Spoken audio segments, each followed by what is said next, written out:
FEMA employees know things that never make it into public press releases. There is an internal list of items that emergency management professionals are quietly told to keep stocked at home. This is that list, and most of it has never appeared in any public preparedness guide. Number 1. Potassium iodide tablets. The first item is something the government has quietly stockpiled for decades, but almost never mentions to the general public. Potassium iodide, commonly known as KE, is a medication that blocks the thyroid gland from absorbing radioactive iodine in the event of a nuclear incident or radiological emergency. The U.S. Department of Health and Human Services maintains a strategic national stockpile that includes potassium iodide, and FEMA's own radiological emergency planning documentation recommends its availability for populations near nuclear facilities. The critical detail most people miss is that timing matters enormously. Potassium iodide must be taken within a specific window before or shortly after exposure to be effective, and a supply for your entire household costs under $30 at most pharmacies without a prescription in the majority of states. Number 2, a 30-day water supply. The 3-day water recommendation that appears in most public FEMA guidance is a floor, not a plan. FEMA's own comprehensive preparedness guide 101, written for emergency management professionals rather than the general public, discusses extended disruptions that assume critical infrastructure, including water treatment systems, can be compromised for 30 days or longer. FEMA employees in regional offices and at headquarters are guided to plan for significantly longer disruptions than the public messaging suggests. A 2-week minimum supply for your household is where serious emergency management professionals begin their planning, and a 30-day supply at 1 gallon per person per day is where they feel comfortable stopping. Number 3, a gravity-fed water filtration system. Stored water solves one problem but not two. If your stored supply runs out or becomes contaminated, a gravity-fed water filtration system becomes one of the most important items in your preparedness setup. FEMA's emergency water planning documentation acknowledges that municipal water infrastructure is among the most vulnerable systems in any large-scale disaster, and the agency trains its own employees on alternative water sourcing as part of internal readiness programs. A quality gravity-fed filter removes bacteria, protozoa, heavy metals, and a significant percentage of chemical contaminants from virtually any freshwater source without requiring electricity or any mechanical pumping. This turns collected rainwater, river water, or any available freshwater source into something your household can safely consume over an extended period. Number 4, a satellite communicator. When cellular networks fail, which they routinely do within the first few hours of a major disaster, FEMA employees do not rely on standard mobile phones to communicate with their families or coordinate basic logistics.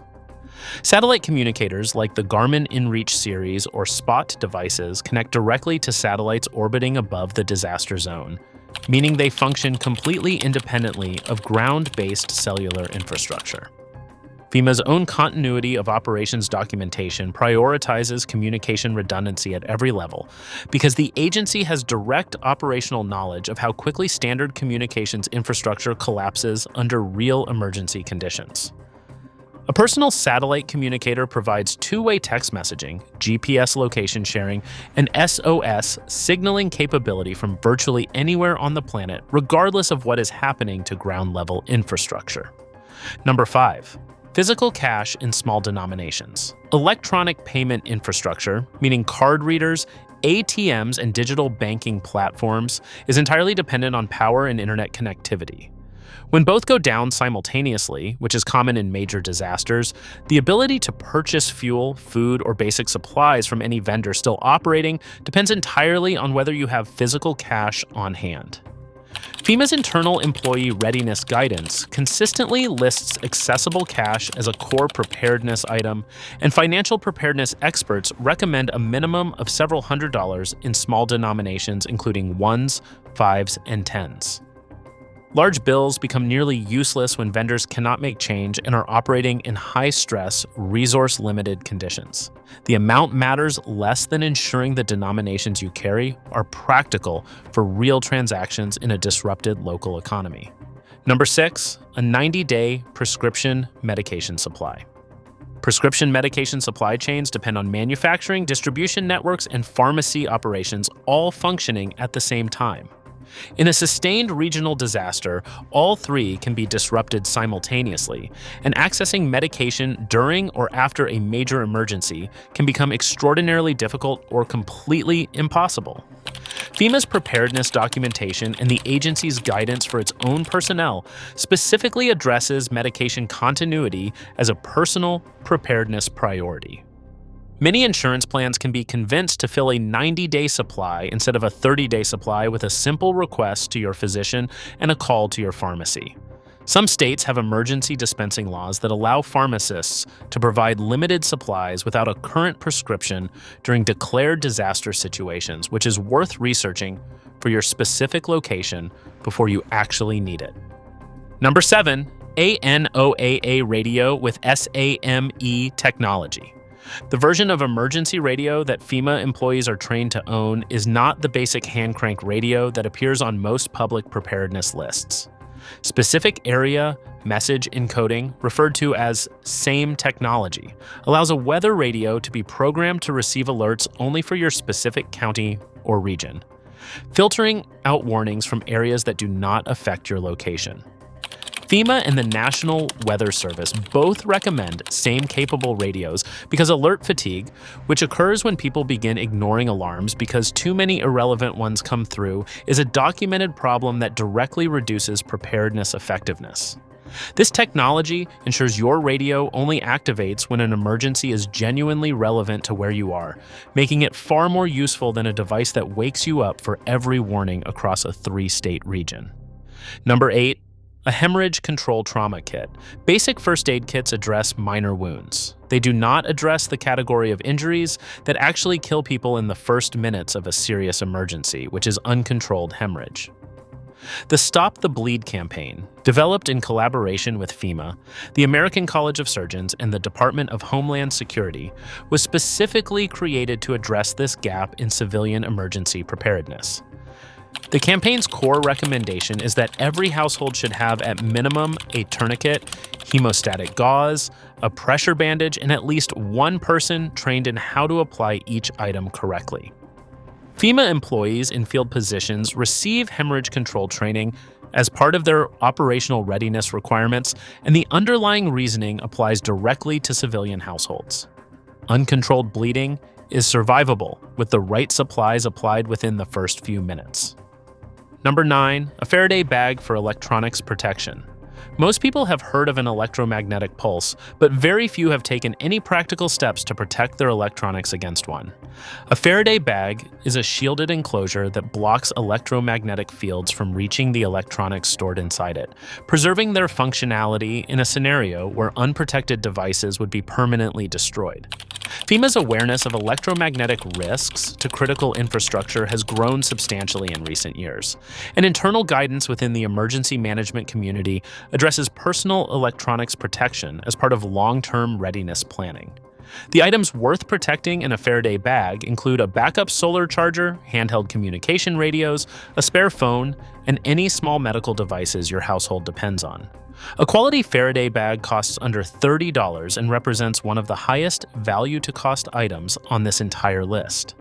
Number 10. Physical printed maps of your region. Every piece of navigation technology you own depends on either satellite connectivity, cellular data, or electrical power. In a widespread infrastructure failure, none of those may be available, and knowing how to get from one point to another without digital assistance becomes a genuinely critical skill. FEMA's training materials for emergency management professionals consistently include physical map reading and compass navigation as fundamental competencies, and internal readiness guidance reflects that expectation across field and headquarters personnel. The specific maps worth having are a detailed road map covering at minimum a 50-mile radius from your home, a topographic map of your immediate area, and the contact information for local emergency management offices on a waterproof card that requires no power to access. Paper does not lose satellite signal. Paper does not run out of battery. Number 11, a complete off-grid cooking setup. Knowing you have months of food stored means very little if you have no way to prepare it when power is unavailable. FEMA's internal employee guidance and the agency's broader emergency preparedness documentation both address cooking capability as a component of genuine self-sufficiency during extended outages.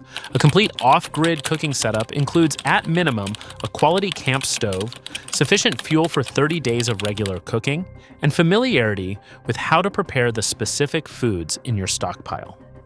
Emergency management professionals often maintain a wood-burning rocket stove or a solar oven as a secondary backup because fuel supply chains are vulnerable in exactly the scenarios where off-grid cooking becomes necessary. The more redundancy you build into your cooking capability, the more resilient your actual food supply becomes when it genuinely needs to sustain your household. Number 12, manual water shutoff, knowledge and tool. This one differs from others on this list, and that is precisely why most households miss it entirely. FEMA's disaster response documentation identifies infrastructure damage to residential water lines as one of the most common causes of significant secondary damage following earthquakes, floods, and other major disasters. Water lines that rupture inside walls can cause catastrophic compounding damage that turns a manageable emergency into a far more serious one.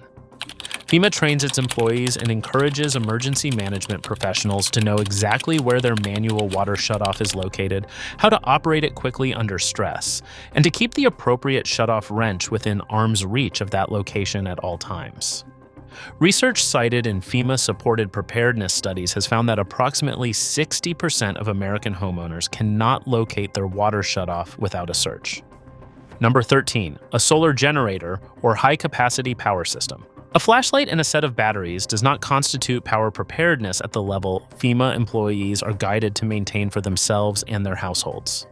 FEMA's comprehensive preparedness guide and the agency's internal readiness expectations account for extended power outages lasting weeks rather than hours, and the power management approach that corresponds with that timeline requires substantially more capacity than most public guidance suggests.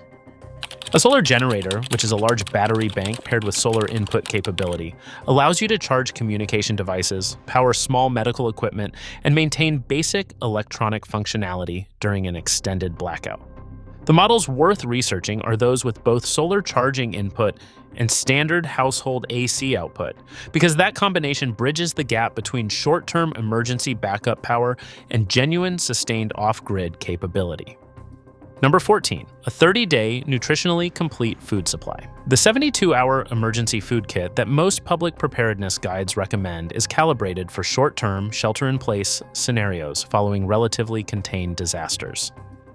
FEMA's Comprehensive Preparedness Guide 101, written for emergency management professionals, explicitly addresses scenarios where communities may need to remain self-sufficient for 30 days or more without meaningful outside support.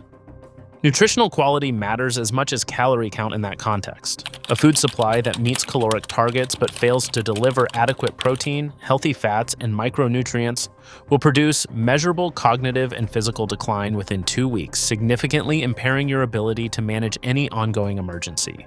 Emergency management professionals stock foods that provide complete nutrition over an extended period rather than just foods that prevent immediate hunger.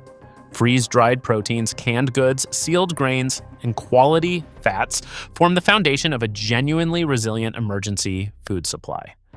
This information exists in public FEMA documentation, but almost nobody reads it. The gap between what the agency tells its own professionals and what reaches the general public is real and significant. Check your own preparedness setup against this list and find out exactly where you actually stand.